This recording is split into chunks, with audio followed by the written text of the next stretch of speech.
ASP.NET MVC के एक और ट्यूटोरियल में आपके सामने हैं और आज के इस ट्यूटोरियल में हम बात करेंगे बूटस्ट्रैप के बारे में। इसके अलावा हम क्रिएट करेंगे एक MVC एप्लीकेशन जिसमें हम बूटस्ट्रैप को यूज़ करेंगे।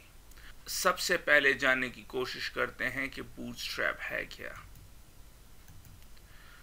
ये HTML, CSS और जावास्क्रिप्ट फ्रेमवर्क है जिसके थ्रू हम डेवलप करते हैं रिस्पॉन्सिव वेबसाइट्स या एप्लीकेशन। अब रिस्पॉन्सिव क्या है? रिस्पॉन्सिव एप्लीकेशन वो है जो ऑटोमेटिकली एडजस्ट कर देते हैं, रिसाइज कर देते हैं अपने यूज़र इंटरफेस को according to the device screen size. जो भी डिवाइस पे आप अपने वेब एप्लीकेशन को यूज़ कर रहे हैं, फॉर एग्जांपल अगर तो आप मोबाइल पे यूज़ कर रहे हैं तो automatically size user interface resize हो जाएगा ऑटोमेटिकली। इसी तरह अगर आप टैबलेट पे यूज़ कर रहे हैं वही एप्लीकेशन ऑटोमेटिकली उसका यूज़र इंटरफेस एडजस्ट हो जाएगा टैबलेट के साइज़ के साथ। और अगर आप उसको पीसी पे या स्मार्ट टीवी पे यूज़ कर रहे हैं तो ऑटोमेटिकली जितना भी स्क्रीन साइज़ है user interface element automatically adjust हो जाएंगे। तो हम सिर्फ एक डिज़ाइन बनाएंगे और वो ऑटोमेटिकली करेक्टली शो होगा हमारे सारे डिज़ाइन में। तो इसके लिए हम बूटस्ट्रैप को यूज़ करते हैं। इसको डेवलप किया था ट्विटर ने और ये ओपन सोर्स है और हम इसको फ्री डाउनलोड कर सकते हैं। तो आइए चलते हैं विजुअल स्टूडियो को स्टार्ट करते हैं और प्रोजेक्ट क्रिएट करते हैं। न्यू प्रोजेक्ट पे क्लिक कीजिए, फिर विजुअल C# में वेब को सेलेक्ट कीजिए और आखिर में ASP.NET MVC4 वेब एप्लीकेशन, और मैं इसको नाम देता हूँ बूटस्ट्रैप 2 या कोई और नाम जो आपको पसंद हो आप इसको दें। क्लिक कर दें ओके और आपके सामने ये स्क्रीन होगी। इस स्क्रीन में मैं सेलेक्ट करता हूँ एम्प्टी और व्यू इंजन को मैं सेलेक्ट करता हूँ एज रेजर। क्लिक कर दें ओके और ये हमारे लिए क्रिएट कर देगा ये प्रोजेक्ट जो कि आपके सामने है। अगर हम इसको इस स्टेज पे रन करते हैं तो आप देखेंगे कि ये हमें एरर देगा क्योंकि करंटली कोई कंट्रोलर या व्यू डिफाइन नहीं है आपके सामने। तो अब मैं क्या करूंगा, मैं एक कंट्रोलर को डिफाइन करता हूं और उसमें फिर उससे 3 व्यूज मैं जनरेट करता हूं। तो किस तरह, राइट क्लिक, ऐड कंट्रोलर और मैं इसको नाम देता हूं होम कंट्रोलर। ऐड कर दें और करंटली आप देख रहे हैं हमारे पास इसमें एक एक्शन है इंडेक्स। मैं इसको चेंज करता हूं और इसको कर देता हूं होम।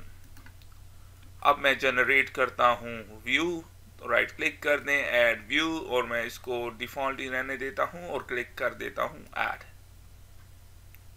और मैं इसको इसमें एक p टैग लगा देता हूं और उसमें लिख देते हैं दिस इज होम पेज।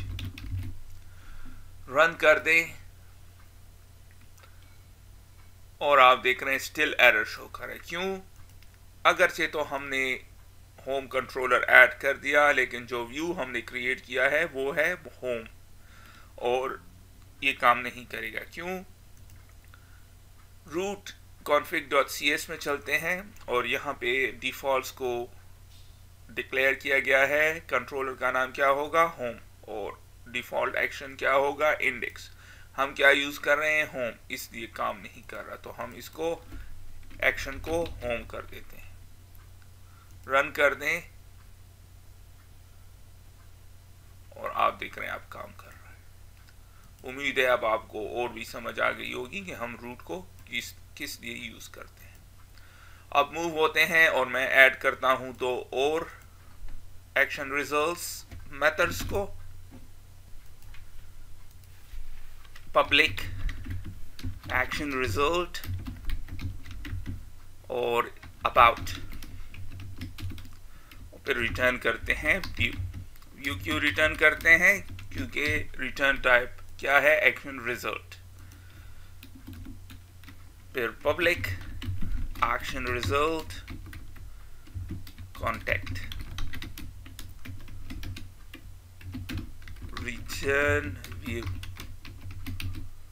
हो गया। अब मैं जनरेट करता हूं इनके लिए view, right click, add view और डिफॉल्ट रहने देते हैं ऐड। p टैग लगा देते हैं, this is about us page, और इधर मैं कर देता हूं अबाउट अस। हो गया। अब फाइनली इसके लिए भी व्यू को ऐड कर देते हैं, डिफॉल्ट रहने देते हैं और ऐड, और मैं यहाँ भी एक p टैग लगा देता हूँ, this is contact us page.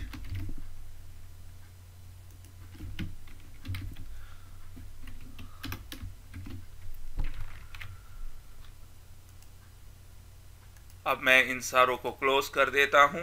अब क्या करेंगे, मैं ऐड करना चाहता हूँ एक लेआउट व्यू को, ताकि हम एक कॉमन UI क्रिएट कर सकें रादर देन डुप्लीकेट। इस पे बात कर चुके हैं लास्ट वीडियो में। तो राइट क्लिक कीजिए व्यू, फिर ऐड और फिर फोल्डर। ऑल्दो फोल्डर की ज़रूरत नहीं है, लेकिन ये बेहतर तरीका है। तो शेयर्ड, और इसके अंदर मैं एक व्यू क्रिएट कर देता हूं और उसे मैं नाम देता हूं अंडरस्कोर लेआउट, और डिफॉल्ट रहने देते हैं बाकी चीज़ें, और ऐड हो गया। और ये हमारा व्यू है, लेआउट व्यू, और यहाँ पे मैं कोड लिख देता हूँ, सिंपल HTML हेड,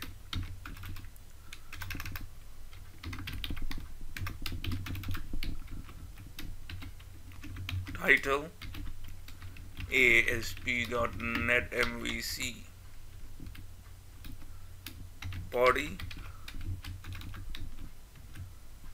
और बॉडी के अंदर मैं, चूंकि हमारे पास तीन व्यूज हैं, होम, कॉन्टेक्ट, अबाउट, तो हम यहाँ पे कर देते हैं रेंडर बॉडी। रेंडर बॉडी क्या करता है, जो भी इन व्यूज में है, इन तीनों में जो भी है वो करेक्टली यहाँ पे डिस्प्ले करेगा। अदरवाइज इसको कोई और मैकेनिज्म नहीं है, इसको पता नहीं चलेगा कि कौन सा व्यू करंटली ऑन है। तो ये ऑटोमेटिकली इसके थ्रू करेक्ट कंटेंट को इस लेआउट में ऐड कर देगा। तो फॉर द टाइम बिंग इसको रहने देते हैं और रन करते हैं,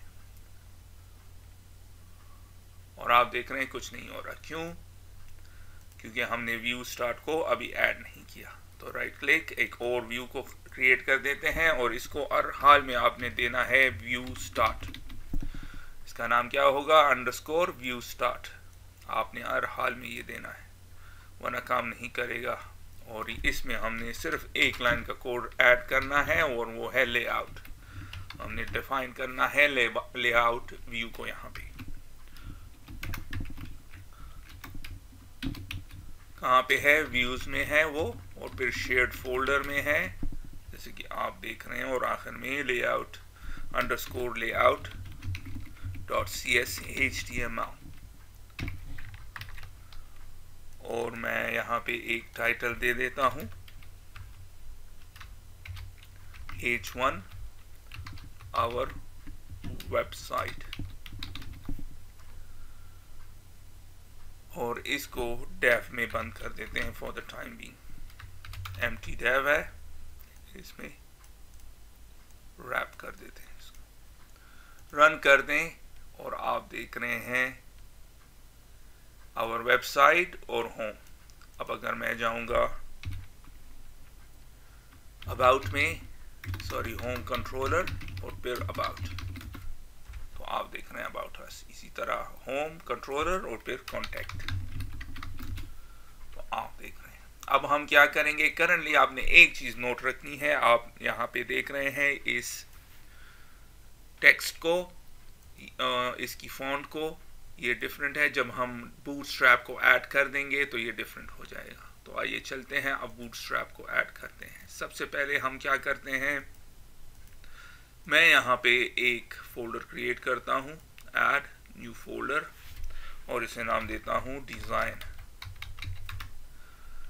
अब चलते हैं अपने वेब ब्राउजर में और सर्च करते हैं बूटस्ट्रैप डाउनलोड, और क्लिक कीजिए यहाँ पे, और आपके सामने है डाउनलोड बूटस्ट्रैप, और डाउनलोड बूटस्ट्रैप स्टार्ट हो जाएगा।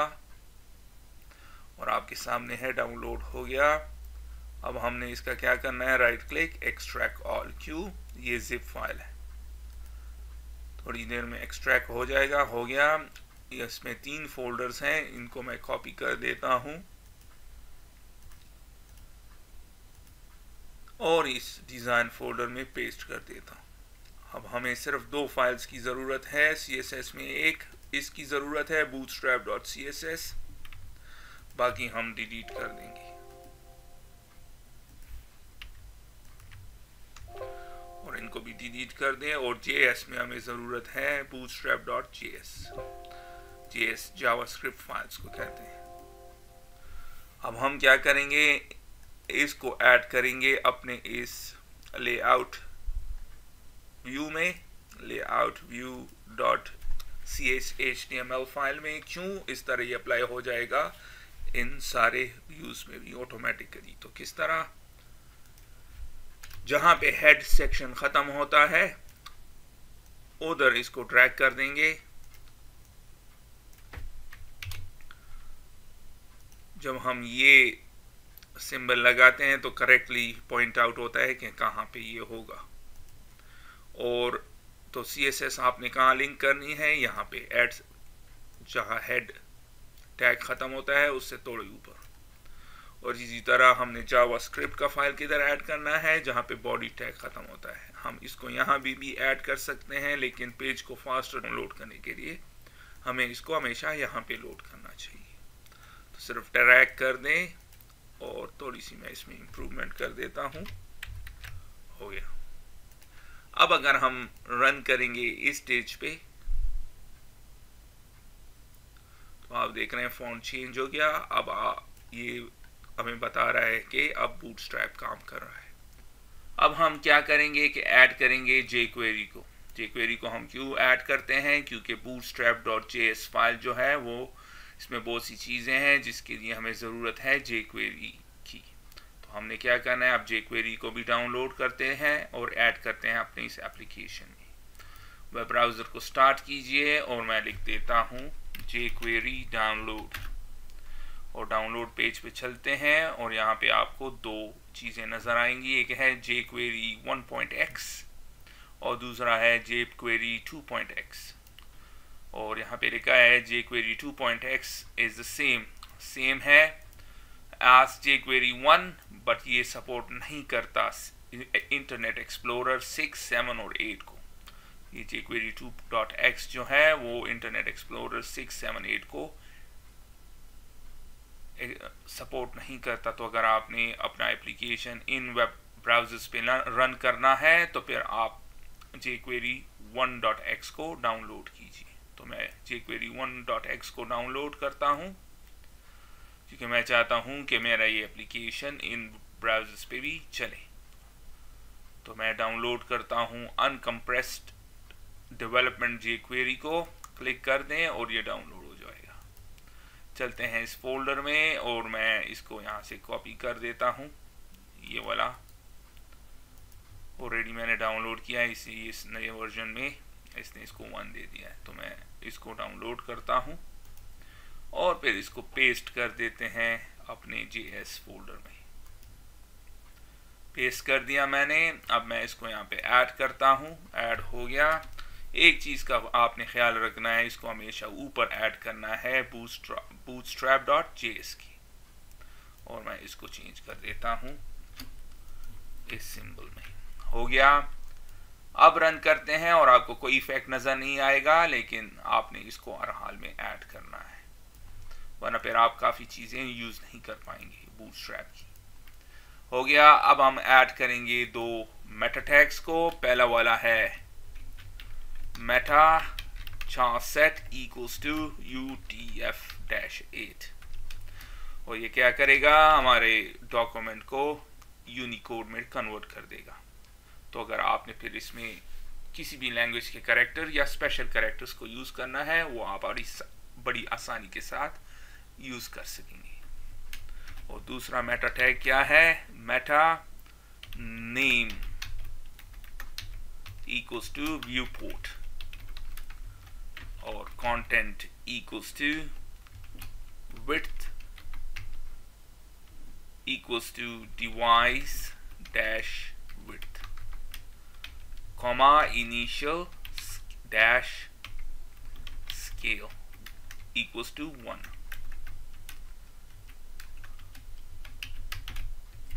तो हमने ऐड कर दिया। इसका क्या मतलब है, जब आप रन करेंगे अपने इस एप्लीकेशन को किसी भी डिवाइस में, मोबाइल, टैबलेट, डेस्कटॉप या स्मार्ट टीवी पे, तो ये यूज़ करेगा इस ब्राउज़र स्क्रीन की फुल इस स्पेस को। तो फिर हमारा ये जो कंटेंट होगा वो करेक्टली शो होगा सारे डिवाइसेस पे। तो आपने इन दो मेटा टैग्स को यूज़ करना है।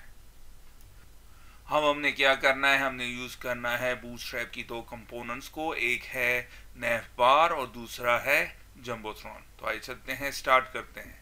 सबसे पहले मैं चाहता हूं कि जब भी हमारा वेबसाइट ये वेब एप्लीकेशन रन हो तो यहाँ पे हमारे तकरीबन सारे पेजेस में क्या हो, एक नेविगेशन बार नज़र आए इस टॉप में। इसको क्या कहते हैं, नेव बार, और जिसमें लिंक्स हो जो हमें कनेक्ट करें हमारे डिफरेंट व्यू के साथ। तो आइए चलते हैं, करते हैं इसको। चूँकि हम चाहते हैं सारे पेजेस में, सारे व्यूज़ में नज़र आए, तो उसके लिए हमने इसको कहाँ पे डालना है, layout.cs HTML फाइल में।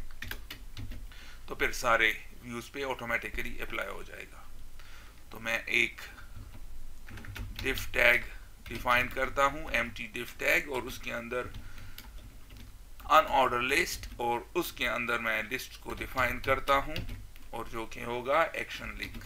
तो add html.action link, और पहला वाला व्यू जो है वो मैं कनेक्ट होना चाहता हूँ होम पेज पे, इस होम पे। तो किस तरह, मैं इसको टेक्स्ट देता हूँ होम, ये कौन सा एक्शन है, होम,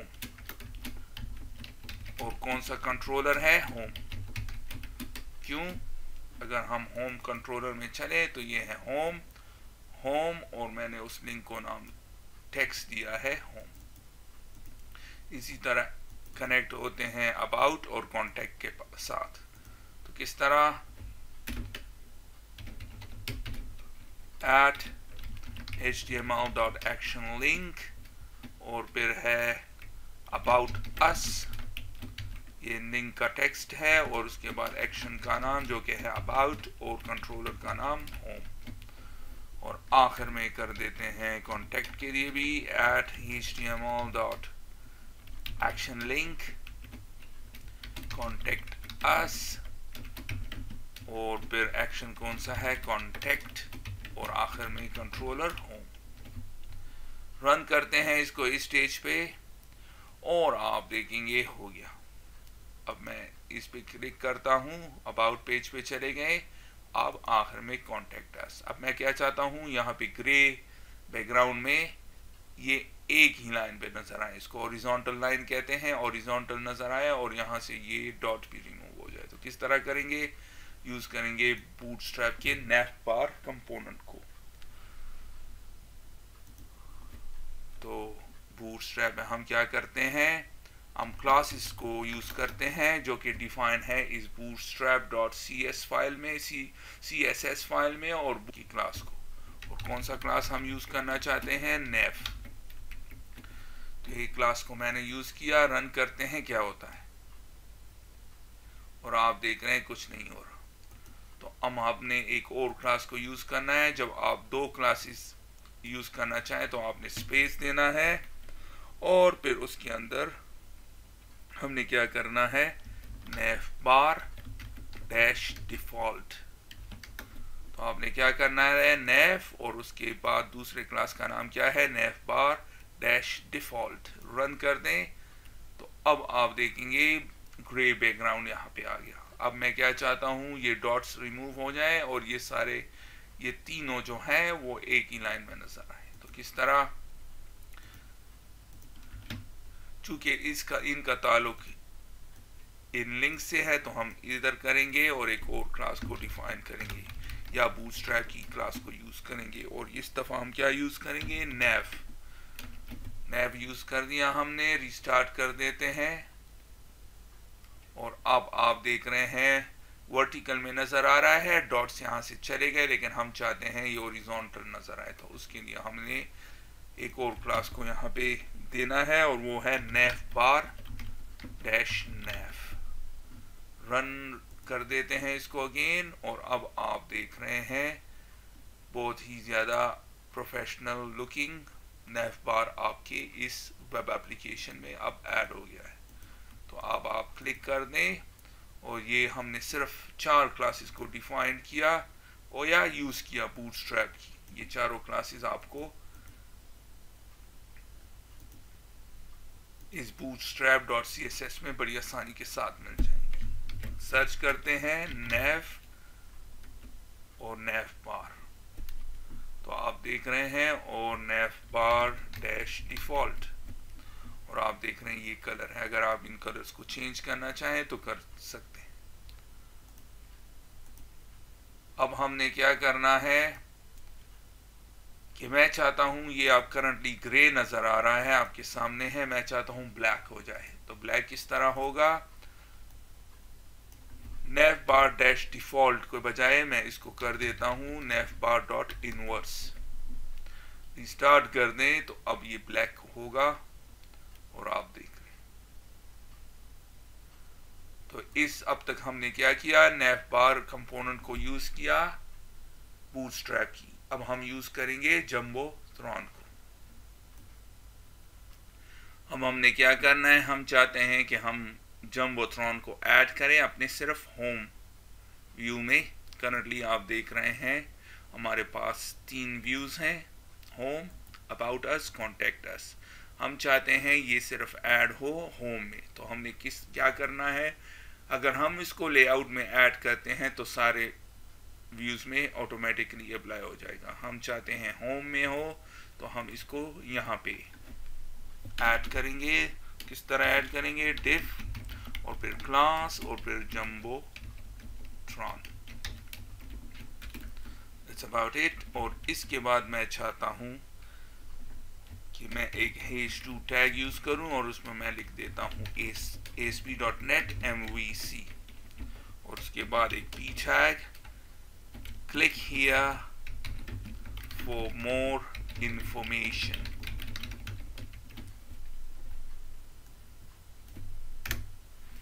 रन करते हैं इसको और अब आप देख रहे हैं जंबोथ्रॉन ऐड हो गया। जंबोथ्रॉन क्या है, एक रेक्टेंगुलर एरिया है जिसका बैकग्राउंड इस केस में ग्रे है। और आप देखेंगे अबाउट में और कॉन्टेक्ट अस में ये ऐड नहीं हुआ। अब हमने क्या करना है, चूंकि ये टेक्स्ट हेजेस में लग रहा है तो मैं चाहता हूं टेक्स्ट जो है जरा इस एज से यहाँ पे आ जाए। तो किस तरह करेंगे, उसके लिए हम यूज करते हैं कंटेनर क्लास को। तो div क्लास और कंटेनर, और इस कंटेंट को मैं इसके अंदर कर देता हूं।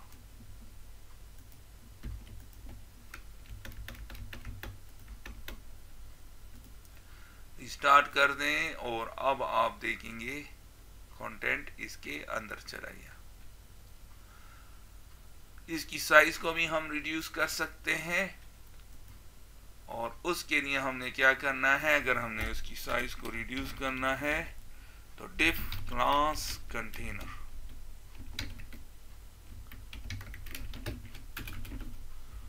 और इस सारे को मैं इसके अंदर कर देता हूं।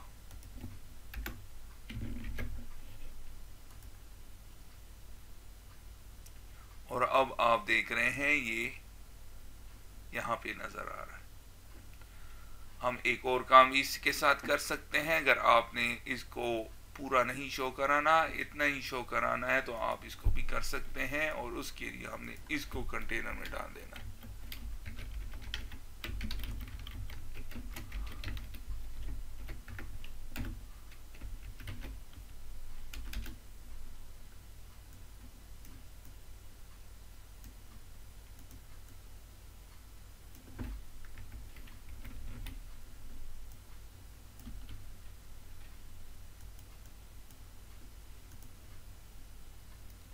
और अब आप देख रहे हैं ये इस तरह हो गया, लेकिन आप देख रहे हैं ये इससे आउट है और बाकी ये नज़र ठीक आ रहा है।